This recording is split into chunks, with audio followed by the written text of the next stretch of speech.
Welcome to Vantage with AI. Today I'm checking out a really exciting character animation model that honestly surprised me with how good it already is. This one's called SCAIL, short for Studio Grade Character Animation via In-Context Learning of 3D. Consistent pose representations. Big name, but the results are what really matter. SCAIL handles complex character motion really well. It supports multiple characters, keeps identities consistent, and stays stable even in shots where a lot of other models tend to break. One thing SCAIL does extremely well is following camera motion. Whether the camera is zooming in, zooming out, or changing angles, the character stays locked into the scene instead of drifting or warping. This makes the animation feel much more cinematic and intentional, rather than just frame-by-frame generation. And this is where most models usually fail. Clean, consistent 360-degree turns. SCAIL manages to keep the pose accurate and the character consistent all the way through a full rotation without collapsing anatomy or losing orientation.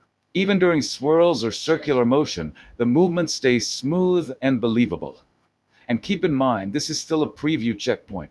The final version isn't even out yet. Despite that, SCAIL already outperforms many existing released animation models, especially when it comes to long-range motion, camera-aware shots, and pose stability over time. In this video, I'll show you how to run SCAIL locally in ComfyUI using a custom workflow that lets you generate long-length videos while keeping motion smooth and characters consistent from start to finish. Before we jump into the workflow, let's quickly go over everything you'll need to run SCAIL locally in ComfyUI. First things first, make sure ComfyUI is fully updated and that you're also running the latest version of the WAN Video Wrapper custom node. Now let's talk about the models. First up is the SCAIL model itself. You can download it in FP16, FP8, or even quantized GGUF formats, which is great if you're working with low VRAM GPUs but still want to experiment with long video generation. I've also created a quantized GGUF version specifically for this model, and you can download them directly from my Hugging Face page, which I've linked below. Next, we'll be using the LightX i2V Distill LoRa. This one's important because it lets us sample in as few as 6 to 8 steps, making the whole process much faster without sacrificing too much quality. For the VAE, we'll stick with the standard WAN 211 VAE, which works perfectly with this setup and keeps everything consistent with the base model. For text encoding, we'll be using UMT5XXL as our T5-based encoder, along with Clip Vision H as the vision encoder. And finally, for pose extraction, we'll be using pose detection, ONNX models, specifically WitPose and YOLO. These are responsible for generating the pose data that actually drives the animation. All the download links for these models are listed directly inside the workflow, and I've also added them to the video description so you can grab everything easily. And while you're down there, if you find this workflow useful, please consider liking the video, subscribing to the channel, and sharing it with anyone interested in ComfyUI and advanced animation workflows. Alright, now let's walk through the workflow itself so you understand exactly what each section does and how everything fits together. We'll start with the model section. This is where we load everything the workflow depends on. The base scale model, all required LoRa's, the WAN 2.1 VAE, the Clip and UMT5XXL encoders, the Clip Vision encoder, and the pose detection models. Once this section is set up correctly, you usually don't need to touch it again unless you're swapping models or testing different variants. Next up is the control section, and this one is very important for long video generation. Here's where you define things like sampling window size, which controls how many frames are generated per batch. Overlap, which determines how many frames are shared between windows to keep transitions smooth, video width and height, and the frame rate. You'll also see an option to enable or disable WitPose. Right now, Render NLF Poses node doesn't handle head placement correctly when there are multiple people in the pose. So for single-person pose transfer, you can enable WitPose. It gives much better control over facial expressions and lip sync. But for multi-person videos, it's better to keep this turned off. After that, we have the prompt section. Here you can define the basic prompt explaining the needed output. Next is the input section. This is where we load the reference video, which provides motion guidance, and the reference image, which defines the main character. One important thing to note here If your sampling window size is smaller than the total number of frames in the motion video, the workflow will automatically adjust and match the window size to the motion video length. If the motion video has more frames than the window size, then the window size you defined is used as is. This makes the workflow flexible and saves you from having to tweak things manually every time.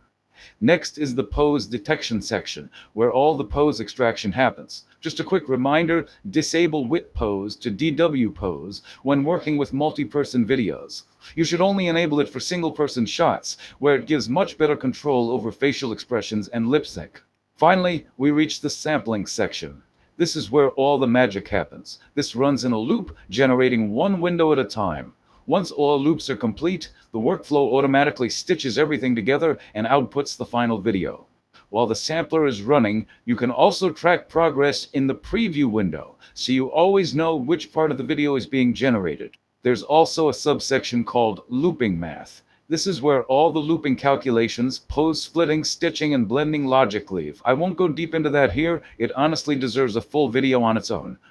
But I'll be publishing a detailed blog post on my site in the next couple of days, and I'll add the link in the description for anyone who wants to dive deeper into how the looping logic works.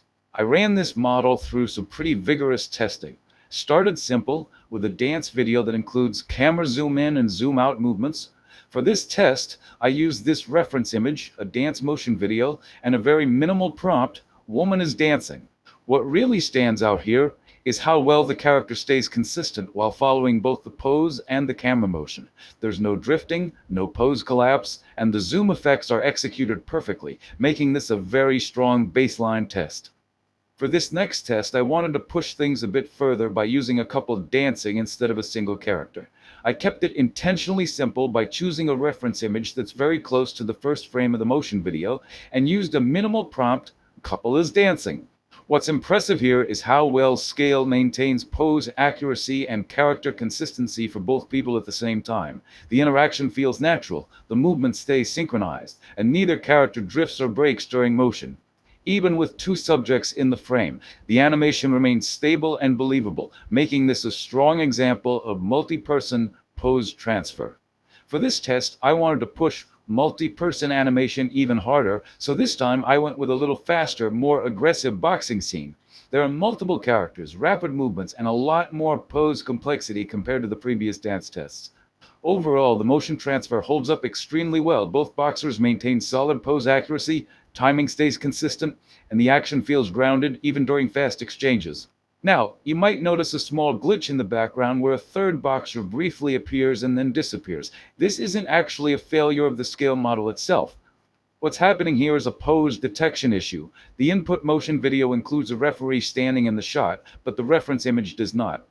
When the pose detector briefly switches focus, the NLF pose data jumps to the referee and then back to the original boxer.